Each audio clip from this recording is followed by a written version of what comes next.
నోరు పారేసుకున్న Joseph alias Raavan, ఎవరైనా సరే మీకు నచ్చిన మతం గురించి మీరు మాట్లాడుకోండి. పక్క మతం గురించి దయచేసి కించపరచకండి.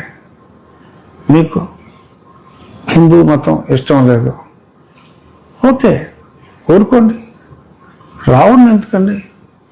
పురాణ పురుషుడు రాముడు కొన్ని ఉత్తమ విలువలు కలిగిన పురుషోత్తముడిగా, ప్రజలకు ఒక ఆదర్శ వ్యక్తిగా, ఆదర్శ పరిపాలకుడిగా, ఒక నమ్మకంతో, ఒక విశ్వాసంతో ఎందరో ఉన్నారు. వారి మనోభావాల్ని కించపరచవలసిన అవసరం లేదు. సనాతనం అంటే దానికి ఒక విపరీతమైన అర్థం చెప్పి ఇలా మరి విచ్చలవిడిగా నేను దేశభక్తుడిని కాదు, నాకు దేశభక్తి లేదు, ఐఆమ్ అండర్లైనింగ్, మీరు సరిగ్గానే విన్నారు అనే మాటలో అది మంచిది కాదు. రావణ్కైనా శ్రావణ్కైనా ఎవరికైనా కూడా అటువంటి మాటలు మంచివి కాదు. నిన్న శ్రావణ్ కుమార్ ప్రజల్లో నేను ఏనాడు అనని మాటలు అన్నట్టుగా 3 మేకులు 2 చెక్కలు దేవుడిగా జీసస్ క్రైస్ట్ని నేను అభివర్ణించినట్టుగా దుష్ప్రచారం అతను చేస్తున్నాడు. భగవంతుని సాక్షిగా నేను అటువంటి మాటలు మాట్లాడలేదు.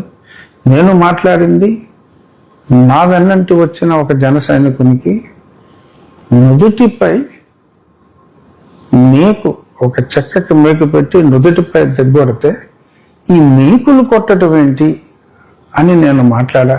అది కూడా కత్తితో పడటం చూసాం, చాకుతో పడటం చూసాం.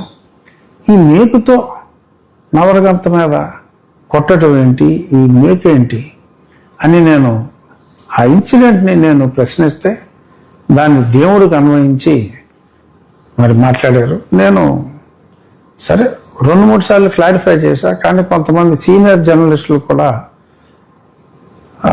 ఈ ఇష్యూ గురించి రఘురామకృష్ణరాజు జీసస్ క్రైస్ట్ని అలా మేకుల దేవుడు, చెక్కల దేవుడు అని అనకుండా ఉండవలసింది అని చెప్పి కొంతమంది సీనియర్ జర్నలిస్టులు కూడా మాట్లాడటం చూసి, ఓహో ఈ విషయం ప్రజలకి చేరలేదా అనే విషయాన్ని నేను పూర్తిగా క్లారిఫై చేయటానికే ఈ వీడియోని నేను టెలికాస్ట్ చేస్తున్నా. నాకు క్రైస్తవం అంటే గౌరవం, హిందూ మతం అంటే ప్రేమ, ఇస్లాం అంటే గౌరవం ఉన్నాయి. నేను ఎప్పుడూ ఏ మతాన్ని కించపరచను. రాజ్యాంగాన్ని గౌరవించమనే నేను చెప్తున్నాను.